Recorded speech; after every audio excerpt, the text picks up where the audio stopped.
Good morning. अभी अभी रवि जी बोल रहे थे कि बिहार तो आगे चल ही रहा है, यूपी भी लगा है, आवाज में नहीं दिख रहा लेकिन।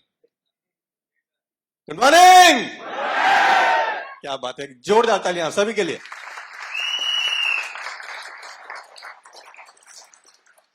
अच्छा, कितने 6 लाइन अचीवर्स हैं यहाँ पे, FOD अचीवर्स? प्लीज खड़े हो जाइए अपने जगह पे प्लीज। एक जबरदस्त तालियां इन सभी अचीवर्स के लिए, जबरदस्त जोरदार तालियां।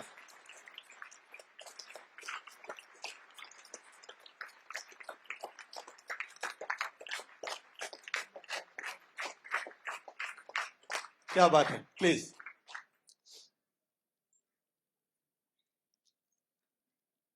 तो सबसे पहले तो आप सबों को बधाई देता हूं मैं। और दोस्तों, अभी रफीक जी ने भी बात की, अभी हमारे विक्रम शेट्टी सर ने भी बात की। कंपनी जो ये 6 लाइन के ऊपर में लगातार आपको बता रही है काम करने के लिए, 2021 से ये सिलसिला चल रहा है। और अभी मलेशिया जाने के लिए जो क्राइटेरिया दिया गया है, इसके अंदर भी क्या छुपा हुआ है? ये लगातार कंपनी आपको तैयार कर रही है। क्योंकि दोस्तों, आपको कुछ चीजें समझनी है। हम लोग जिस बिजनेस में है ना, कुछ चीजें इसकी बेसिक हैं, और 3 चीजों को आपको हमेशा समझना है। आदमी क्या होता है कि DXN में जुड़ता है और जुड़ते साथ वो स्टेटस के पीछे भागना शुरू करता है कि मुझे जल्दी से स्टार एजेंट बन जाना है, मुझे जल्दी से रूबी बन जाना है, जैसे भी करके डायमंड बन जाना है। और क्या होता है कि अभी रफीक सर भी बता रहे थे कि ये ऑफर में भी कई सारे लोग जुगाड़ करके क्वालिफाई किए हैं। तो हमारा नेचर हो जाता है, हम जुगाड़ करके कैसे भी स्टेटस लेना चाहते हैं। लेकिन दोस्तों, सच्चाई ये है कि आप इस बिजनेस में आए हैं किस लिए? स्टेज पे चढ़ के माला पहनने के लिए या पैसा कमाने के लिए? ये पैसा कैसे आएगा, असली जड़ ये है। माला पहनना बहुत आसान है, 45,000 पीवी जोड़ के हो जाएगी, आप बन जाओगे स्टार एजेंट, आपको यहां पे चढ़ा के माला पहना दिया जाएगा। लेकिन घर जाके खुशी आपको तब मिलेगी जब बोनस स्टार एजेंट वाला होगा। सही है गलत है? तो आपको यह समझना है कि सबसे पहले क्या आता है। सबसे पहले हमको फोकस कहां पे करना है। कंपनी क्यों बार बार आपको बोल रही है कि अपने स्ट्रक्चर के ऊपर में काम कीजिए? तो सबसे पहली चीज मैं बोलता हूं कि जैसे ही आप इस बिजनेस में आते हैं, यहाँ पे स्टार एजेंट या उससे नीचे वाले कितने लोग हैं? कोई भी नहीं है, सब स्टार एजेंट एवब है। यहाँ पे कुछ लोग हैं, गिने चुने लोग हैं। Anyway, star agent, star Ruby जो भी हैं, आप निचले लेवल पे जब DXN की आप शुरुआत कर रहे हैं ना, तो हम लोग बहुत बार टारगेट अपना लेते हैं कि नया बंदा ने टारगेट लिया कि मुझे फलाना डेट में स्टार एजेंट बनना है। मैं बोलता हूं कि दोस्त, आपको जिंदगी में कभी ये टारगेट लेना ही नहीं चाहिए। स्टार एजेंट बनना कोई टारगेट में गिनती में आता ही नहीं है। आपका पहला टारगेट होना चाहिए कि मेरा 1 लाख पीवी का बिजनेस कब होगा। First target. अगर 1 लाख पीवी के बिजनेस के पीछे भागेंगे आप, तो स्टार एजेंट आप कब बन जाएंगे आपको पता नहीं चलेगा, ऑटोमेटिक बन जाएंगे आप।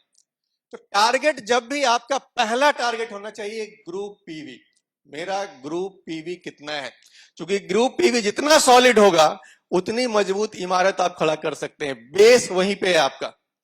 देन दूसरा चीज, पहली चीज ग्रुप पीवी बढ़ाइए, वो जैसे ही बढ़ रहा है। अगर आप बिजनेस में नए हैं, अभी आपको बहुत ज्यादा स्ट्रक्चर पे काम करने की जरूरत नहीं है। अगर एक बंदा आपके नीचे मिल गया ऐसा जो भागने के लिए तैयार है, जो क्राउन एम्बेसडर बनने के लिए तैयार है, उसके साथ लग करके बिजनेस को खड़ा कर दीजिए। अपने पीवी को मजबूत बना डालिए। सबसे पहले हम लोग गलती कहां पे कर देते हैं? हमको लगता है कि अरे ये थोड़ा आगे भाग रहा है, इसको छोड़ देते हैं।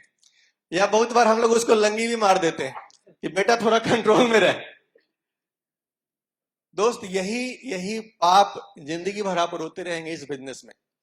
एक बंदा भी आगे चलने वाला है, उसके साथ लग करके बिजनेस को इतना मजबूत कर दीजिए वहां पे कि आपके पास मौका रहे जीवन में जब चाहे दूसरा, तीसरा, चौथा, छठा, 20वां लाइन खोल के क्राउन एम्बेसडर बन सकते हैं। तो पहली चीज जो हमेशा आपका फोकस होना चाहिए, ग्रुप पीवी। और एक बंदे से भी अगर आगे बढ़ के काम हो रहा है उसकी मदद कीजिए। दूसरा चीज क्या है? स्ट्रक्चर। एक बार जब मजबूत बिजनेस नीचे आना शुरू हो गया, अच्छी पीवी आनी शुरू हो गई, नीचे लीडरशिप आ गया, आप दूसरी, तीसरी, चौथी, पांचवी, छठी लाइन पे काम कीजिए। जितना दम है, जितनी ताकत है, जितना आप संभाल सकते हैं, 20 नहीं 40 लाइन खोलिए, आपके अपने हाथ में है। और दोस्तों, अगर ये दो चीज पे आप फोकस करते हैं तो स्टेटस अपने आप आएगा। स्टेटस के लिए कभी आपको सोचना नहीं पड़ेगा। तो हमको कहां पे काम करना है? जड़ को मजबूत करना है। और कंपनी बार बार आपको क्या बता रही है? जड़ को मजबूत कीजिए। तो यहां पे जितने भी अचीवर्स ने जड़ को मजबूत करने का काम शुरू कर दिया है, आप सभी बधाई के पात्र हैं। जोरदार तालियां आप सभी के लिए।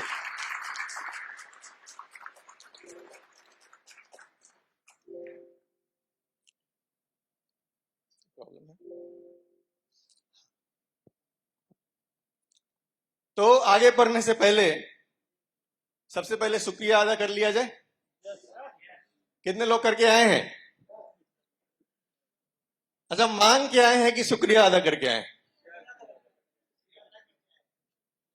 पक्का?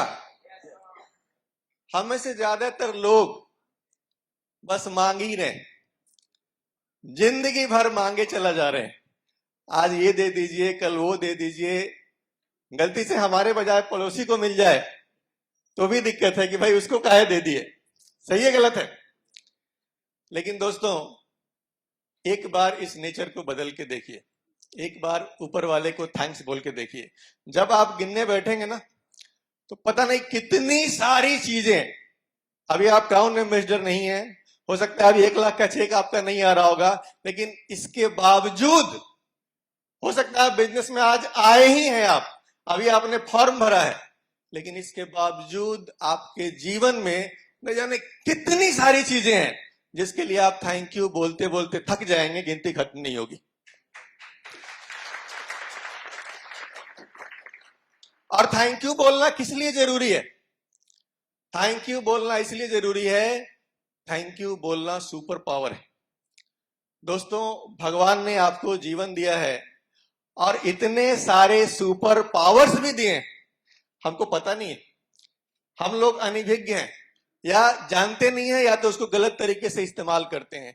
और थैंक यू बोलना भी एक सुपर पावर है। एक छोटा सा एग्जांपल आपको देता हूं कि एक बार क्या हुआ कि एक पिताजी जिनके 2 बच्चे थे, वो कहीं बाहर में घूमने जाते हैं। और जब बाहर में घूमने जाते हैं तो बाहर में किसी दुकान में हो जाते हैं और अपने दोनों बच्चे के लिए 2 कार खरीद के लाते हैं कि मेरे बच्चों के लिए 2 कार ले लेते हैं। और जब घर आते हैं, दोनों बच्चों को आवाज लगाते हैं और दोनों बच्चों को वो कार दे दी जाती है। उसमें से एक बच्चा क्या करता है कि उस कार को फेंक देता है, पैर हाथ को पटकता है और रोता है कि हमको ये वाला कार नहीं चाहिए, कार हमारे लिए आप क्यों लाए। वहीं पर जो दूसरा बच्चा है वो उस कार को लेता है, पापा के गाल पे किस्सू देता है, पापा को थैंक यू बोलता है और बड़ा खुश होकर उस कार के साथ में खेलने लग जाता है। अब एक बात बताइए कि अगली बार जब पापा बाहर जाएंगे और कार खरीदने का उनके दिमाग में आएगा, तो सबसे पहला प्यारा सा ख्याल किसके बारे में आएगा? किस वाले बच्चे के बारे में आएगा? जिसने उनको थैंक यू बोला था। आप सोच के देखिए कि थैंक यू बोलने से हमारे पापा खुश हो जाते हैं, ये ऊपर वाला पापा को अगर रोज थैंक यू बोलने लगे, आप सोच के देखो क्या नहीं आ सकता है आपके जीवन में।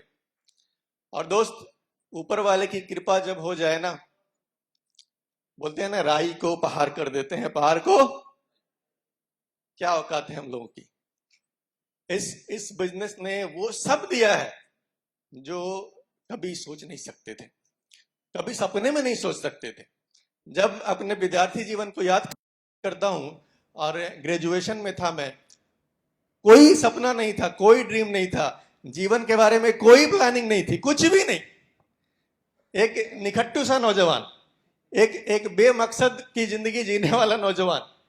लेकिन ये सिर्फ ऊपर वाले की कृपा है कि ये बिजनेस मेरी जिंदगी में आया और ये मान सम्मान जो कुछ भी मिल रहा है दोस्त, इस ऊपर वाली कृपा नहीं तो और क्या है।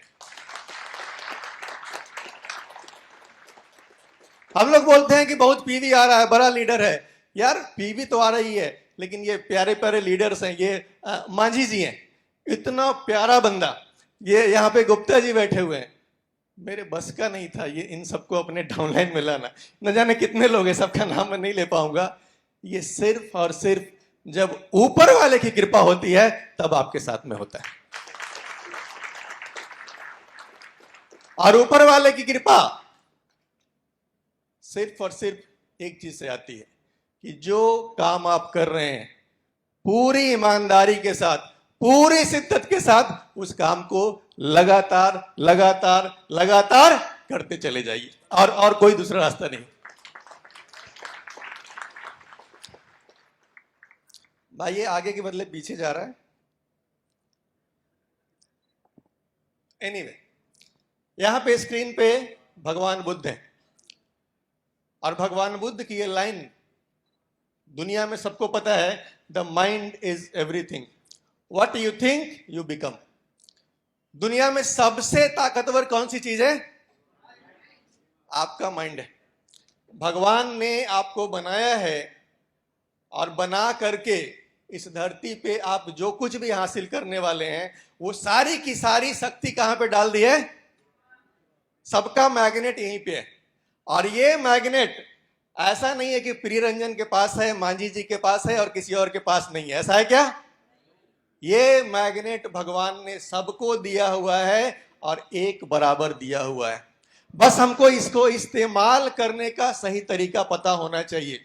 सबसे पहली जो तैयारी होती है, अगर आप सक्सेस की बात कर रहे हैं तो सक्सेस की शुरुआत सबसे पहले कहां से होगी? यहां से होगी। सबसे पहले आपको अपने दिमाग को तैयार करना होगा। किस चीज के लिए? सक्सेस के लिए। क्योंकि हमारा जो दिमाग है, यहां पे एक डब्बा आपको दिख रहा है, आप मान के चलिए कि आपका दिमाग है। अब ऊपर में जो ये रेड कलर है, ये प्रतीक है नेगेटिविटी का। क्या है? नकारात्मक चीजें। और नीचे वाला जो 20% है, छोटा सा हिस्सा है ग्रीन वाला, ये क्या है? पॉजिटिविटी है। हम में से ज्यादातर लोगों के दिमाग में क्या भरा हुआ है? कचरा भरा हुआ है। हर चीज के बारे में हमारे दिमाग में डाल दिया जाता है कि तू ये नहीं कर सकता, तू इसके लिए नहीं बना है, तेरे बस का नहीं है। सही है गलत है? पता नहीं दुनिया भर की क्या क्या चीजें हमारे दिमाग में डाली गई हैं। और दोस्तों, अगर किसी शानदार मशीन के अंदर ये इतना पावरफुल है, लेकिन उसके अंदर पेट्रोल की जगह में सिर्फ किरासन भरा हुआ है, फिर उस मशीन का हालत क्या होने वाला है? क्या मनचाहा रिजल्ट आएगा? नहीं आएगा। तो सबसे पहले हमको इसके ऊपर में काम करना है। और क्या करना है हमको? इसको बैलेंस नहीं करना है, आधा आधा नहीं करना है। अगर आधा पॉजिटिव आधा नेगेटिव रहा ना, कौन जीतेगा? ये पटका पटकी हमेशा चलता ही रहेगा। कौन जीतेगा कुछ पता नहीं है। इसको बिल्कुल ही पलट डालना है ना। 100% आप कभी नहीं कर सकते, फिर आप भगवान बुद्ध हो जाएंगे। 100% नहीं हो सकता, लेकिन हमें क्या करना है? 80% इसको पलट डालिए। यहाँ पे ये गलती से मैंने इसको पलटा नहीं है, इसको पलट डालना है। यहाँ पे ऊपर वाला क्या करना है? 80%, नीचे वाला और ऊपर वाला को घटाते घटाते क्या करना है? 20% कर देना है।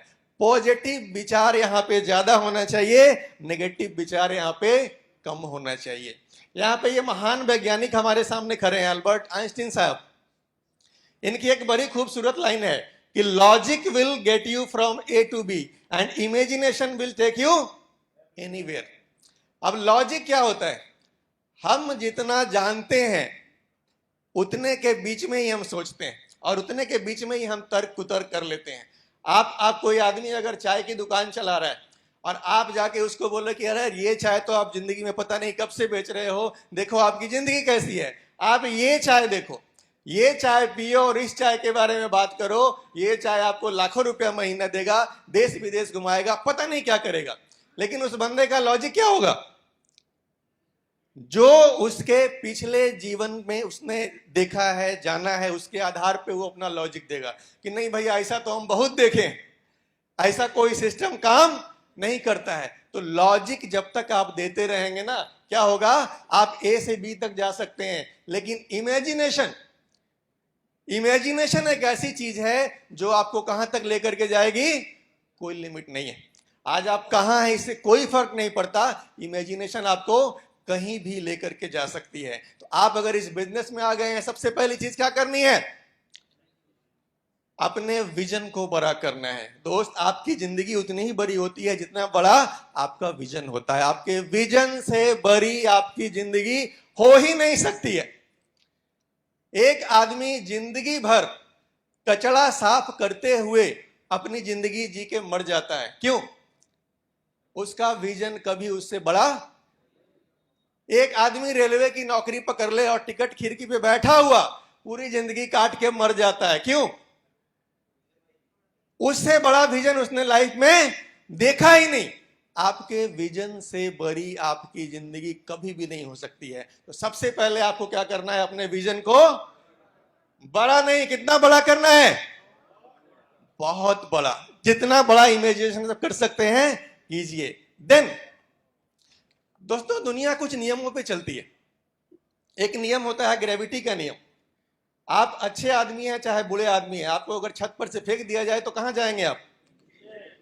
पक्का है कि नीचे आएंगे, क्योंकि एक नियम काम कर रहा है जिसको बोलते हैं ग्रेविटी का नियम। उसी तरीके से दुनिया में ढेर सारे नियम है प्रकृति के बनाए हुए, जिसमें से पहला नियम क्या बोलता है, लॉ ऑफ एबंडेंस। इसको बोलते हैं प्रचुरता का सिद्धांत। यानी दुनिया में हर चीज प्रचुर मात्रा में है, भरपूर मात्रा में है, कुछ कमी है ही नहीं। और एक दूसरा सिद्धांत भी है, वो सिद्धांत क्या बोलता है, लॉ ऑफ अट्रैक्शन। ये सिद्धांत क्या बोलता है कि जिस चीज को आप मांगोगे, जिस चीज को आप चाहोगे, जितना आप चाहोगे आपके पास उतना ही आएगा, उससे ज्यादा नहीं आएगा। अगर ये आपको थ्योरी समझ में नहीं आ रही है तो मैं इसको आपको एक तस्वीर से दिखा सकता हूं। ये जो पीछे समुंदर दिख रहा है ना, ये लॉ ऑफ एबंडेंस का प्रतीक है। समुंदर में कितना पानी है? कोई है यहां सोख लेगा? आप कितना निकाल सकते हो? आप उतना ही निकालोगे जितना निकालने की आपने तैयारी की है, जितना निकालने का आपने सोचा है। आप बाल्टी लेके जाओगे तो बाल्टी भर निकालोगे, आप ट्रक लेके जाओगे तो ट्रक भर के निकालोगे, रेलगाड़ी लेके जाओगे, जितना लेके जाओगे, जितना मांगोगे उतना मिलेगा। सिंपल सा है। तो अब ये लॉ ऑफ अबंडेंस, दुनिया में हर चीज प्रचुर मात्रा में है और हमको कितना मिलेगा, कैसे मिलेगा? इसका नियम बहुत ही सिंपल है। क्या नियम है? मांगो, विश्वास करो। अगर आपको चाहिए, दुनिया में प्रचुर मात्रा में है कोई भी चीज, लेकिन अगर आपको चाहिए तो सबसे पहली चीज क्या करनी होगी? बिन मांगे कुछ भी मिलता है? बिना मांगे कोई 135 पीवी दे के जाता है? आपको जाना होता है, फील्ड में काम करना होता है दोस्त। तो सबसे पहली चीज है आपको क्या करना है, मांगना है। देन क्या करना है, बिलीव करना है, विश्वास करना है। क्या विश्वास करना है? ये विश्वास कि ये चीज मुझे मिल चुकी है, ये चीज मुझे मिल चुकी है। अभी शायद परसों अग्रवाल सर का ट्रेनिंग चल रहा था दोपहर में, आप में से कई सारे लोगों ने देखा होगा। इस चीज के ऊपर में ही बात कर रहे थे वो। हमें पता, हमें बिलीव होना चाहिए कि वो चीज हमारी हो चुकी है। इस बिलीव के बिना अगर आप जाएंगे तो आपका मांगा हुआ चीज क्या हो जाएगा, व्यर्थ हो जाएगा, आपको नहीं मिलने वाला है।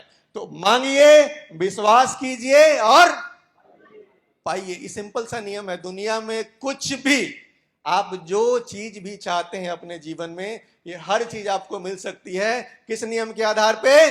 कि दुनिया में हर चीज पर्याप्त मात्रा में है, आप जितना मांगेंगे उतना आपको मिल जाने वाला है।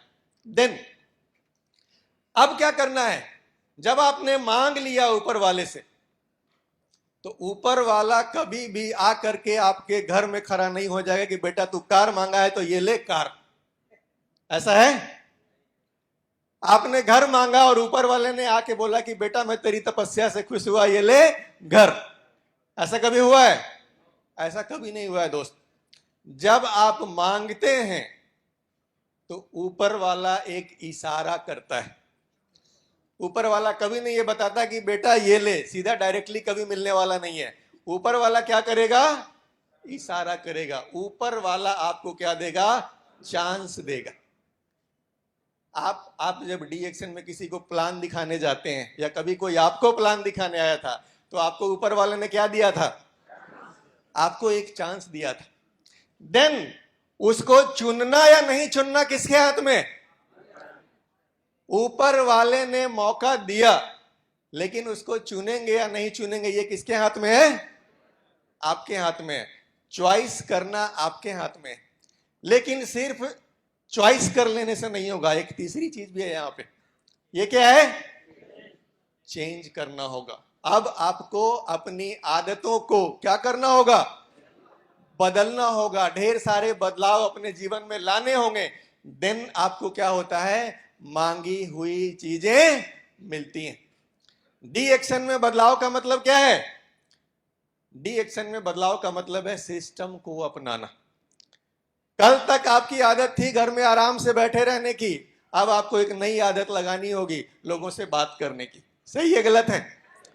कल तक जब आप खाली बैठते थे तो आराम से आंख मूंद के सोते थे, अब क्या करना होगा? जैसे ही खाली वक्त मिले एक किताब ले लीजिए, या आजकल बड़ा सुंदर यूनिवर्सिटी है, यूट्यूब यूनिवर्सिटी। आप जो चाहें, दुनिया के जिस लीडर को सुनना चाहें, आपके सामने मौजूद होता है, आप सुन सकते हैं। तो आपको क्या करना है? आपको चांस मिला, आपने चॉइस किया, अब आपको क्या करना है? चेंज करना है। चेंज करने के लिए कितने लोग तैयार हैं? सारे लोग तैयार हैं। तो चेंज क्या करना है? मैंने शुरू में ही बताया था कि सारा का सारा खेल यहां पे, इसको सही खुराक मिल गई कुछ भी हो सकता है। यहाँ पे जो व्यक्ति हैं, आपने आज से पहले इनका नाम नहीं सुना होगा। मैंने भी 2-3 दिन पहले के पहले तक नहीं सुना हुआ था। इंटरनेट पे कुछ रिसर्च कर रहा था, उस दौरान मुझे मिल गई है। इनका नाम है मिस्टर क्लॉस स्क्वाब, और ये एक जर्मनी के इकोनॉमिक्स हैं और founder of world economic forum. World economic forum के फाउंडर हैं। कोई ऐसे वैसे मामूली आदमी नहीं है, दुनिया के एक बड़े आदमी। इन्होंने एक किताब लिखी है। इस किताब का नाम है द फोर्थ इंडस्ट्रियल रेवोल्यूशन। औद्योगिक क्रांति के बारे में अगर आप लोग थोड़ा बहुत जानते होंगे, बहुत ज्यादा जानने की जरूरत नहीं है, मोटा मोटी आपको बताता हूं कि सबसे पहला माना जाता है कि जब पहिया का आविष्कार हुआ तो दुनिया में यह बहुत बड़ी क्रांति थी। दुनिया में बहुत बड़ा बदलाव आया, पहिया का आविष्कार। दूसरी जो क्रांति आई वो थी इलेक्ट्रिसिटी। जब इलेक्ट्रिसिटी, बिजली का आविष्कार हो गया तो क्या हुआ? इसने आदमी के काम को और ज्यादा आसान बना के रख दिया। ये दूसरी रेवोल्यूशन का ये शुरुआत इसको माना जाता है। देन तीसरा जो रेवोल्यूशन था ये था इंटरनेट। जब इंटरनेट आया तो इसने दुनिया को क्या किया? बिल्कुल ही बदल के रख डाला। लेकिन दोस्तों, क्या आपको पता है कि चौथी जो औद्योगिक क्रांति है इसकी शुरुआत भी हो चुकी है, और इनका कहना है कि ये कोरोना काल में शुरू हो गया। कोरोना काल, जिस समय दुनिया इतने विपत्ति में घूम रही थी, इतनी तकलीफ में थी, उस दौरान में क्या हुआ? चौथी औद्योगिक क्रांति की शुरुआत हो गई। और ये कैसे बोलते हैं? ये कौन सी चीजें हैं जो अब दुनिया को बदलने वाली हैं? तो दुनिया को अब ये 4 चीजें बदलने वाली हैं। ये 4 चीजें क्या हैं? सबसे पहले चीज है IoT, इंटरनेट ऑफ थिंग्स। आज के डेट में आप लखनऊ में बैठे हुए हैं और आपके बहुत सारे यहाँ पे स्टॉकिस्ट होंगे, उनका एक स्टॉक पॉइंट है, वहां पे एक कैमरा लगा हुआ होगा, और अभी आप मोबाइल में बैठे बैठे कहां मॉनिटर कर रहे हैं? अपने अपने बिजनेस को मॉनिटर कर रहे हैं। ये क्या हो रहा है? इंटरनेट के द्वारा थिंग्स को मॉनिटर किया जा रहा है। आपके छत पे पानी की टंकी लगी हुई है, उसमें एक सेंसर लगा हुआ है, पानी भर गया, अभी आपको बंद करने जाना है? नहीं जाना है, वो ऑटोमेटिक बंद हो जाएगा। और पानी का लेवल जैसे ही एक जगह पे आएगा, क्या होगा? ऑटोमेटिक चालू हो जाएगा। तो अभी क्या हो रहा है कि दुनिया भर में लगभग 7 बिलियन एक बहुत बड़ा डेटा है दोस्तों, 7 बिलियन ऐसी चीजें हैं जो आज इंटरनेट से जुड़ी हुई हैं, और ऐसा माना जा रहा है कि अगले सिर्फ 2 सालों में ये लगभग 3 गुनी हो जाने वाली है। यानी दुनिया को बदल के रख देने वाली है कौन सी चीज? IoT। Then artificial intelligence. आजकल आप लोगों ने एक नाम सुना होगा, चैट जीपीटी। सुना है या नहीं सुना है? नहीं सुना है, जाइएगा घर पे आराम से गूगल कीजिएगा, यूट्यूब कीजिएगा, जानकारी मिल जाएगी। ये क्या है, इसके ऊपर मैं एक छोटा सा वीडियो आपको दिखाता हूं, आपकी आंखें फटी रह जाएंगी। वो वीडियो प्ले कीजिएगा।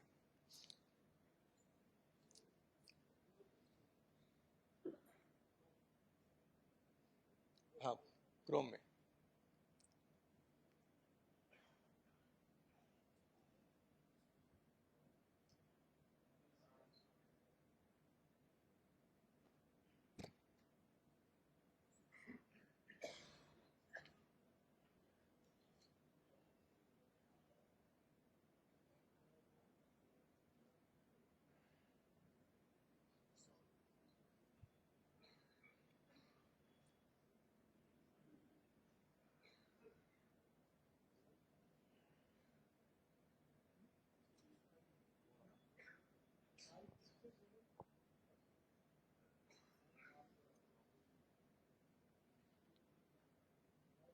नहीं बचेगी, बट उसके बावजूद आज के टाइम पे जॉब्स बढ़ी।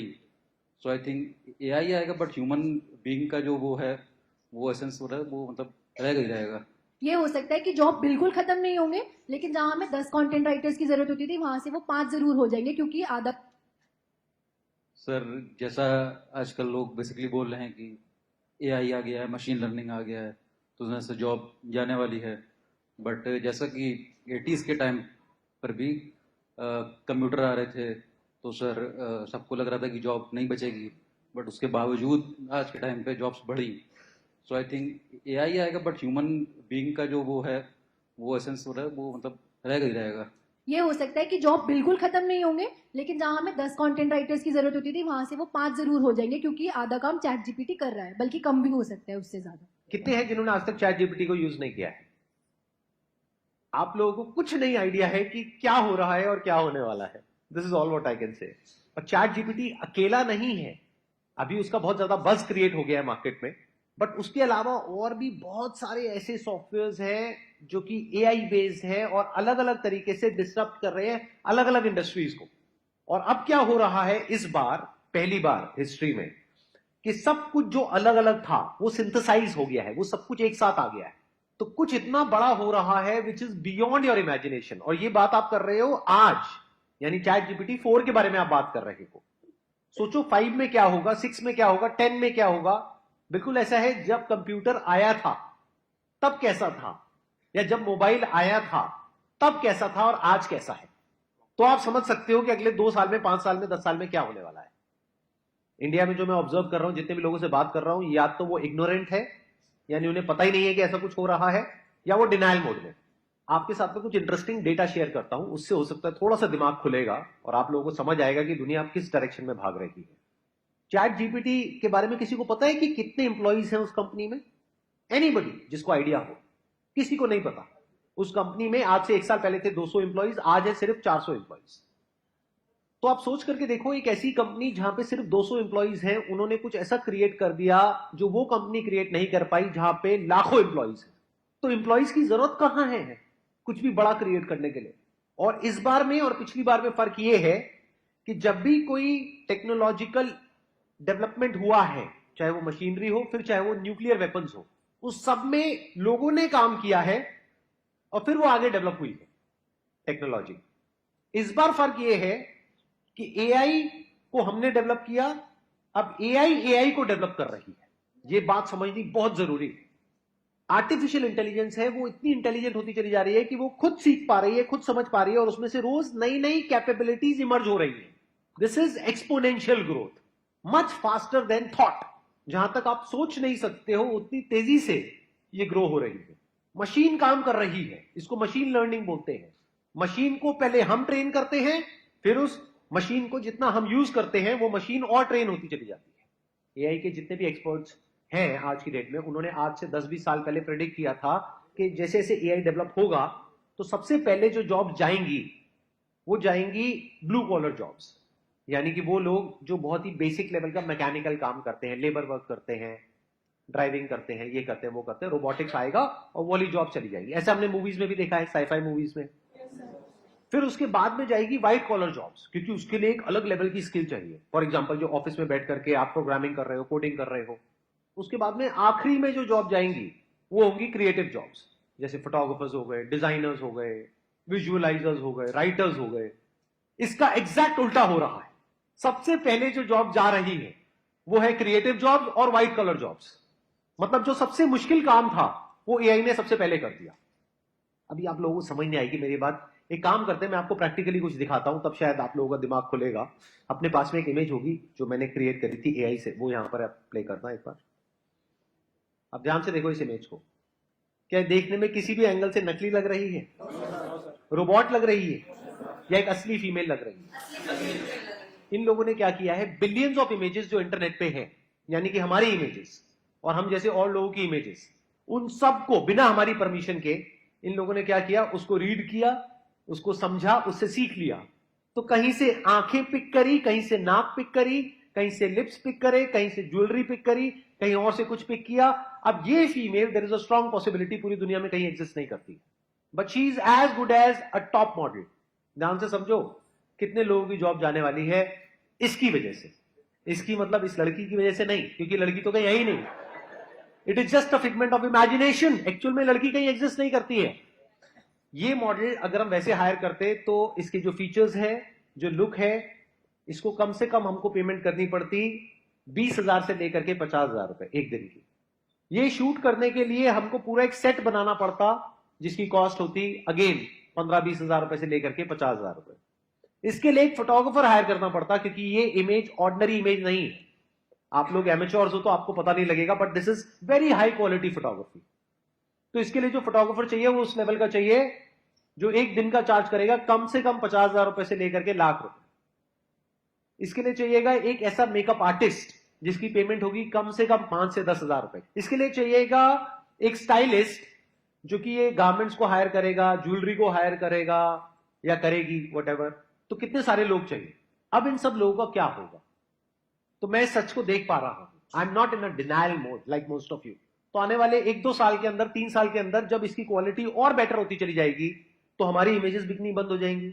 तो उन फोटोग्राफर्स का क्या होगा, मॉडल्स का क्या होगा, स्टाइलिस्ट का क्या होगा, ग्राफिक डिजाइनर्स का क्या होगा? इसके अंदर एडिटिंग हो रखी है बहुत अच्छे लेवल की। तो एक झटके के अंदर अंदर कि ये कितना अभी आपको समझ में आया मुझे पता नहीं, लेकिन आपको ये चीज समझना है कि कितने सारे जॉब्स आने वाले समय में खतरे में। उन्होंने दिखाया कि सामने जो तस्वीर खड़ी है वो एक सच्ची महिला नहीं है, यानी कि एक महिला जो मॉडल बन सकती थी उनका जॉब गया। वो फोटोग्राफी, चूंकि फोटोग्राफर ने नहीं खींचा हुआ है तो फोटोग्राफर की जरूरत भी। तो कितने सारे जॉब किसकी वजह से गायब होते जा रहे हैं? आर्टिफिशियल इंटेलिजेंस इतनी तेजी से आगे बढ़ रहा है। दिन है रोबोटिक्स। जो लेबर वाले काम है ये तो हो गया इंटेलिजेंट लोगों वाला काम, और जो लेबर वाले काम है, जो मेहनत वाले काम है, आप कहीं होटल में जा रहे हो, आपको बैरा चाहिए जो आके खाना पहुंचाएगा। आप जापान यूट्यूब पे सर्च कीजिए, जापान में ढेर सारे ऐसे रेस्टोरेंट आपको मिल जाएंगे जो मानव रहित हैं। वहां आदमी है ही नहीं। आप जाओगे, मशीन से पैसा पे करोगे और मशीन ही है जो सब कुछ खाना वाना ला के देगा, प्लेट उठा के ले जाएगा, सब मशीन कर रहा है। तो आप सोच के देखिए दुनिया बदलने वाली है। और ये साहब बोलते हैं कि ये इन 3 चीजों ने जो दुनिया को बदल के रख दिया इस कोरोना के दौर में। और एक चौथी चीज है जो इस दुनिया को बदल के रखने वाली है। जो मार्केटिंग का कल तक का तरीका था वो मार्केटिंग का तरीका बदल रहा है। और नया मार्केटिंग कौन सा है? Social marketing. ये सोशल मार्केटिंग का तरीका आप और हम जो बिजनेस कर रहे हैं ये किस तरह के मार्केटिंग में आता है? सोशल मार्केटिंग है। हम सामाजिक काम कर रहे हैं, समाज में एक दूसरे से मिल रहे हैं, जुल रहे हैं और काम कर रहे हैं। दोस्तों यहां ध्यान से देखिए आप कि ऊपर वाली ये तीनों चीजें मिलके चाहे कितनी भी पावरफुल हो जाएं, लेकिन समाज में जिन प्रोडक्ट्स की मार्केटिंग हम और आप कर रहे हैं इसकी जरूरत आज भी है, कल भी है और जिंदगी भर रहने वाली है।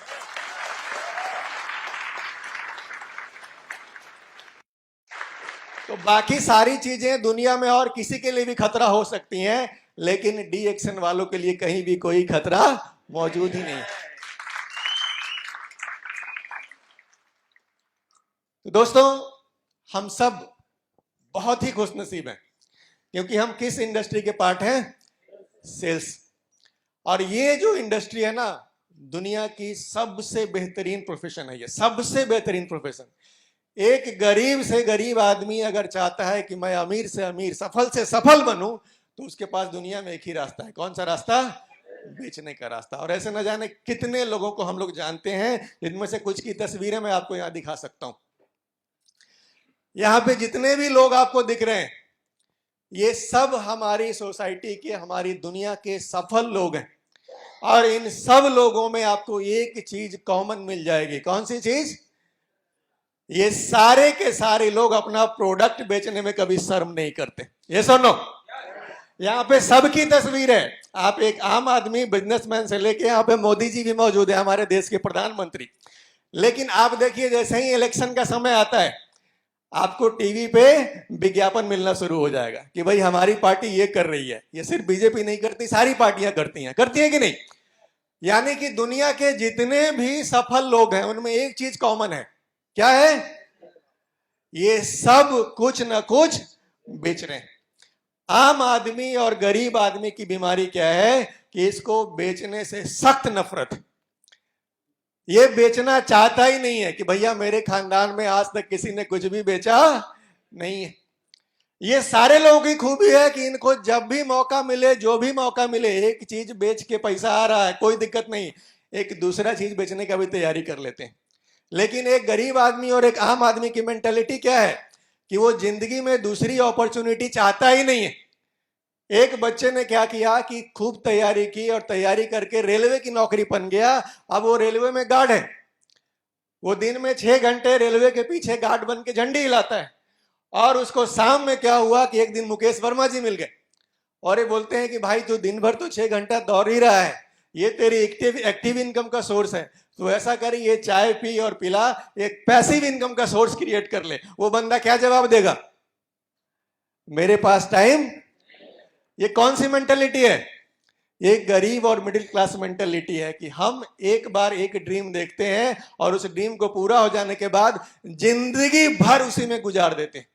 हमने ड्रीम देखा है किराने का दुकान खोलेंगे, अब सारी जिंदगी किराना का दुकान खोल के उसमें बैठे बैठे बिता देने वाले हैं। लेकिन वहीं पे पटेल जी आके एक दिन बोलेंगे कि भैया ये तो दिन भर तो बैठा ही रहता है, चल जरा पार्ट टाइम में ये भी कर ले, तो क्या बोलेंगे? तो दोस्तों, सबसे पहले आपको यह समझना है कि दुनिया के जितने भी सफल लोग हैं वो किस इंडस्ट्री में हैं? कुछ न कुछ बेच रहे हैं। और आप सब सौभाग्यशाली हैं कि आपको यह अवसर डी एक्शन ने दिया है। तो बेस्ट करियर के अंदर आप आ गए हैं। क्योंकि अगर बेचने की बात की जाए ना दोस्तों, तो दुनिया में हर आदमी कुछ न कुछ बेच रहा है। दुनिया का पहला चीज आप या तो बेचेंगे सेवा या सामान, या तो आप कोई सर्विसेज बेच रहे होंगे, या तो आप कोई ना कोई प्रोडक्ट बेच रहे होंगे। आपको बेचना है। अगर ये नहीं बिका तो बहुत सारे लोग हैं जो धर्म और ईमान बेच के भी पैसा कमा रहे हैं, उनकी भी रोजी रोटी चल रही है। और दोस्तों, अगर ये दोनों चीज भी आप ना बेच पाए तो गारंटी है कि एक चीज आपको बेचनी पड़ेगी। वो क्या होता है? आप जिंदगी भर दुख और तकलीफ में जिएंगे। आप अपने आत्मसम्मान का गला घोंट घोंट के जिएंगे। तो दोस्तों, ये तीनों में से कोई ना कोई चीज तो हमें बेचना ही बेचना है। अब आप पे डिपेंड करता है कि आप किसको चुनते हैं। और सेल्स भी 3 तरीके के होते हैं। पहला जो तरीका है दैट इज सैलरी बेस्ड। आपको किसी कंपनी ने हायर किया कि भैया तुझे इतना पैसा दूंगा, बदले में तू ये सामान बेच। अब आप थोड़ा कम बेचो, थोड़ा ज्यादा बेचो, कंपनी उतना देख लेगी, आपको एक फिक्स पैसा मिल जाएगा। ये हुआ सैलरी बेस्ड। दूसरा होता है कमीशन बेस्ड, कि आप जितना बेचोगे आपको उतना कमीशन हम देंगे। अगर 10 बेचोगे तो 10 देंगे, 20 बेचोगे तो 20 बेचेंगे, एक भी ना बेचे तो कुछ भी नहीं देने वाले आपको। ये होता है कमीशन बेस्ड। देन तीसरा, ये कौन सा है? Network based. और इसके अंदर में खूबी क्या है कि ये मल्टीप्लाई हो सकता है। बाकी के ऊपर वाले दोनों जो कैटेगरी हैं ये कभी भी मल्टीप्लाई नहीं हो सकते हैं। ये अमीरों का तरीका है। और दोस्तों इस बिजनेस को समझने के लिए एक लखनऊ की जबरदस्त पर्सनालिटी यहां पे मैं चाहूंगा एक जोरदार ताली इनके लिए होनी चाहिए।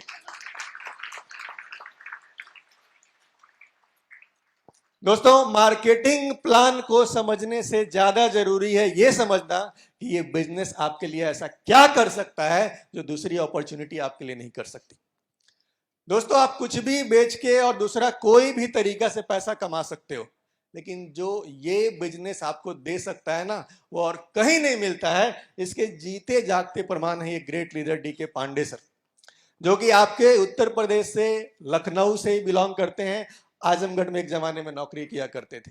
दोस्तों एक बैंकर जिन्होंने न जाने कितने सालों तक बैंक की सेवा की और महीने में जो 30 दिन होते हैं ना, 30 दिन में 26 दिन ईमानदारी से वो बैंक की सेवा करते थे और 4 दिन जो बैंक से छुट्टी वाला दिन होता है रविवार के रविवार ईमानदारी से इस बिजनेस को बिल्ड करते थे, DXN बिजनेस को बिल्ड करते थे।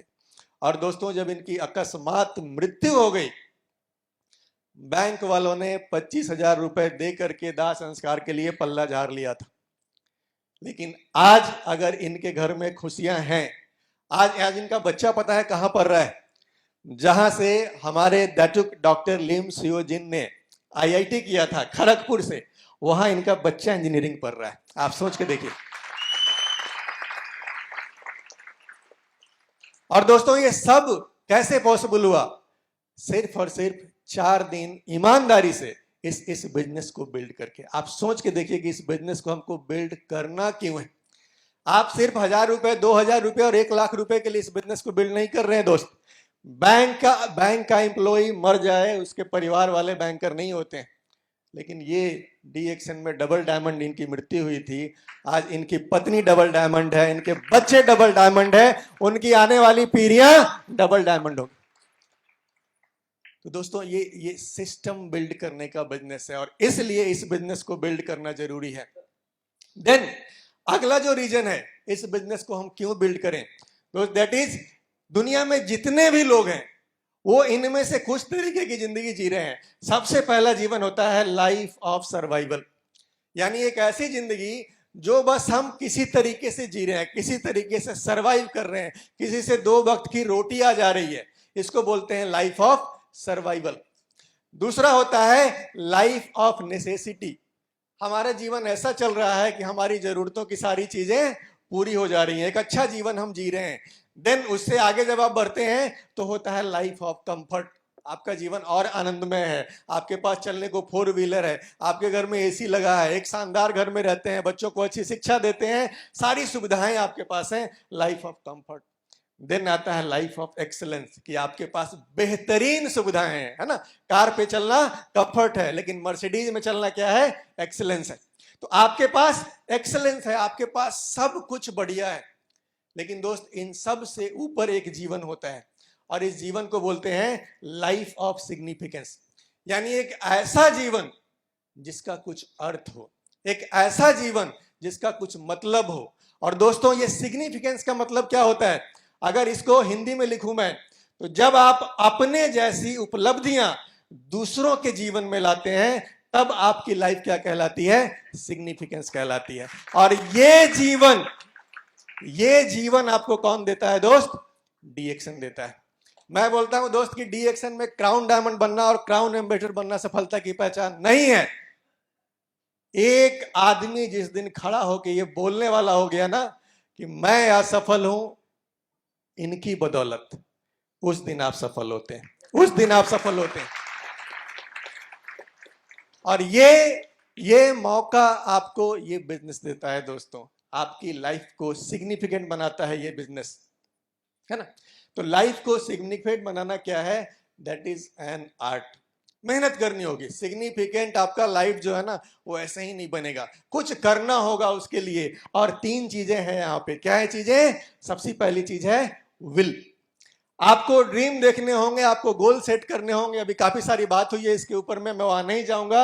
आपको अपने डिजायर सेट करने होंगे। डिजायर कौन सी चीज है, ऐसी चीज जो चाहिए ही चाहिए, किसी भी कीमत पे चाहिए और उसके लिए आप कुछ भी करने को तैयार हैं। तो पहली चीज है विल, दूसरी चीज है स्किल। कुछ स्किल्स चाहिए इस बिजनेस को डेवलप करने के लिए, और वो पीपल स्किल है। पीपल स्किल में कौन से स्किल आते हैं? Communication skill, leadership skill. और ये सब कैसे डेवलप होगा दोस्तों? धीरे धीरे डेवलप होगा, सीख सीख के डेवलप होगा, सेमिनार्स को अटेंड करके देखना डेवलप होगा, किताबों को पढ़ के डेवलप होगा। एक बड़ी प्यारी सी कम्युनिकेशन स्किल और लीडरशिप स्किल की जब बात आती है तो एक बड़ी प्यारी किताब है डेल कार्नेगी की, लोक व्यवहार। आप में से कई सारे लीडर्स ने पढ़ा होगा, जिन्होंने नहीं पढ़ा है ना यार, शायद 100 रुपए या 150 रुपए की किताब है मात्र।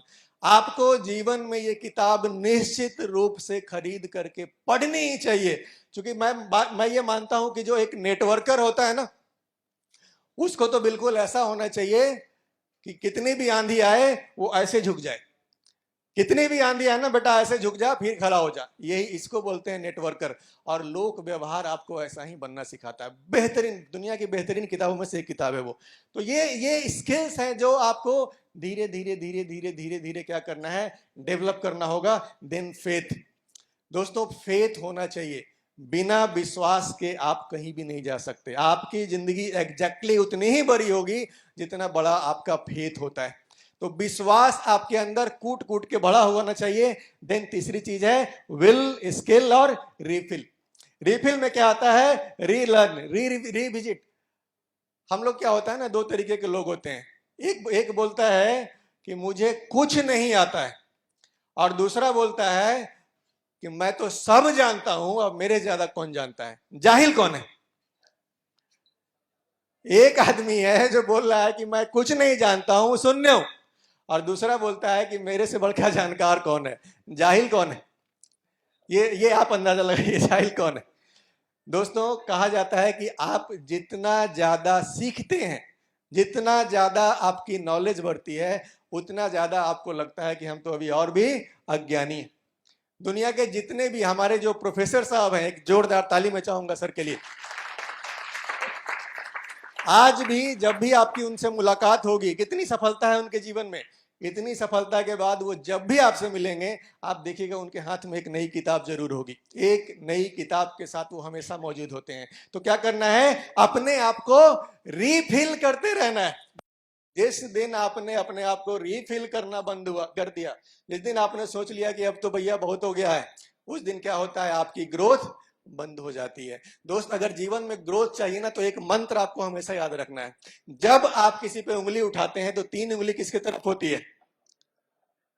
इस मंत्र को हमेशा याद रखिएगा, जीवन में कभी पीछे नहीं जाएंगे। हम लोग क्या होता है ना कि अपनी जो कमियां होती हैं, हम जो पीछे रह जाते हैं, कहीं ना कहीं किसी ना किसी को खोज के सारा दोष किसके ऊपर डालते हैं? प्रोडक्ट बहुत महंगा है, पेस्ट अब पहले वाला नहीं है, फलाना ढिमाका, मेरा अपलाइन ठीक नहीं है, मेरा स्टॉक पॉइंट दूर है, पता नहीं क्या क्या। लेकिन जब आप ये उंगली सामने वाले को दिखा रहे हैं तो 3 उंगली कहां पे? जिस दिन आपने ये जान लिया, जिस दिन आपने ये मान लिया कि सुधार अगर कहीं करना है तो कहां पे करना है? अपने आप को करना है। अपने आप को और बेहतर बनाना, रीफिल करने की हैबिट आपकी बदलनी नहीं चाहिए। तो ये 3 स्किल अगर आपने डेवलप कर लिए ना दोस्त, क्या होगा? लाइफ ऑफ सिग्निफिकेंस की तरफ बढ़ेंगे आप। देन कुछ चीजें और हैं जिनके लिए आपको तैयार हो जाना चाहिए। कौन सी चीजें? यहां पे सबसे पहले फेल होने के लिए तैयार होना है। यहां से कितने लोग हैं जो सफल होना चाहते हैं? सारे लोग। लेकिन मैं अगर पूछी कितने लोग हैं जो फेल होना चाहते हैं? अभी कितने लोग हैं जो बोलेंगे मैं फेल होना चाहता हूं? आप किसी भी मीटिंग में जाके पूछ लो, सफल होना कितने लोग चाहते हैं? सब लोग हाथ खड़ा करते हैं। फेल होना कितने लोग चाहते हैं? चुप्पी छा जाएगी, किसी को फेल नहीं होना है, सबको पास होना है। लेकिन दोस्तों, पास वही होता है जो फेल होने के लिए तैयार होता है। हम लोगों ने महान वैज्ञानिक एडिसन के बारे में सुना हुआ है कि एडिसन साहब ने किस चीज का आविष्कार किया था? सिर्फ बल्ब का ही नहीं किया है, बहुत सारा आविष्कार उनके नाम से। और सिर्फ आविष्कार करके छोड़ा भी नहीं, वो दुनिया के बहुत बड़े बिजनेसमैन भी थे। जी इलेक्ट्रिक्स का अगर नाम आपने सुना हो, जी इलेक्ट्रिक्स दुनिया की सबसे बड़ी इलेक्ट्रिसिटी कंपनी, किसी कंपनी? एडिसन द्वारा डाली गई कंपनी थी वो। तो एडिसन ने क्या किया कि उस जमाने में जब लोग लालटेन, दिया लैंप, पता नहीं क्या क्या जला रहे थे हम लोग। उस जमाने में एडिसन ने बोला कि भैया हम एक ऐसा दिया जलाएंगे जिसमें आंधी तूफान का कोई जरूरत ना पड़ेगा और डेली शीशा साफ करने का भी कोई जरूरत। तो जब सारी दुनिया दिया जला रहा था, लैंप जला रहा था, लालटेन जला रहा था, एक पागल क्या बोल रहा है कि भैया हम ऐसा बल्ब जलाएंगे जिसमें डेली हमको बत्ती बारना नहीं पड़ेगा, शीशा साफ करना नहीं पड़ेगा। तो दुनिया के सब लोगों ने क्या बोला, जिसको जिसको वो बताया होगा, एडिसन ने बताया होगा, सबने क्या राय दिया होगा उसको, कह रहे तू पगला गया है यार, ऐसा भी हो सकता है क्या। लेकिन दोस्तों, फेल होने की कहानी अगर सीखनी है तो एडिसन से सीखिए।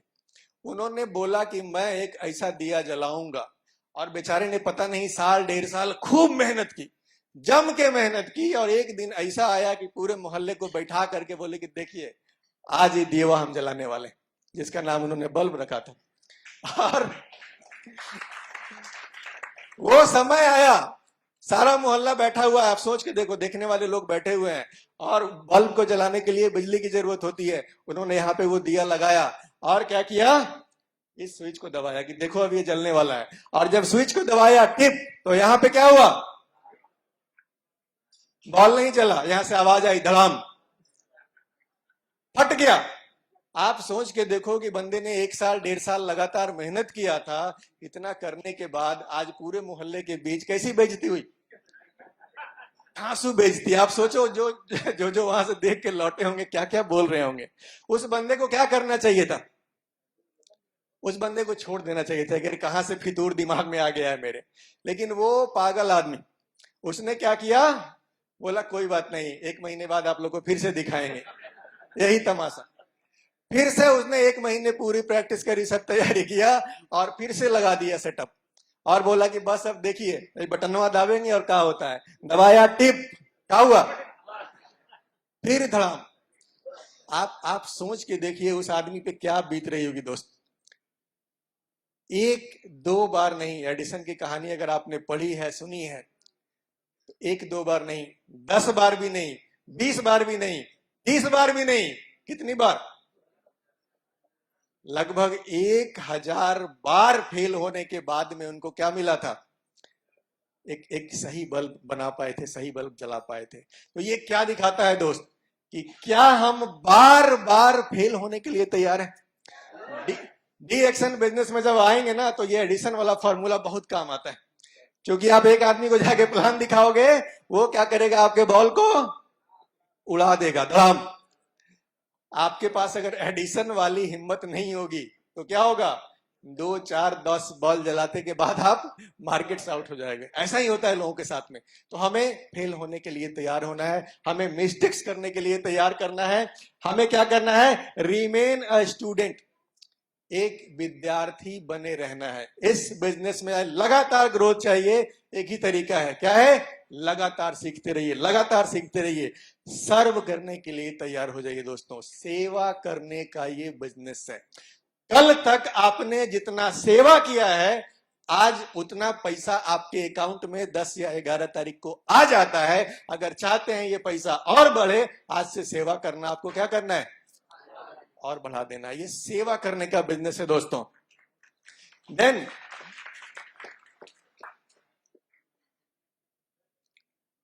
एक नेटवर्कर का काम है मेंटेन योर टेम्परेचर। बहुत बार क्या होता है कि अभी जैसे सेठी सर बता रहे थे कि आपकी चाबी किसके हाथ में होनी चाहिए, आपके हाथ में होनी चाहिए। नेटवर्कर का टेम्परेचर 100 डिग्री पे मेंटेन होना चाहिए। ये नहीं कि सामने वाला आके भड़का दिया तो 110 डिग्री हो गए, और सामने वाला आके पिन मार दिया तो तुरंत 50 डिग्री पे चले आए। नहीं, आपका टेम्परेचर 100 का 100 मेंटेन होना चाहिए।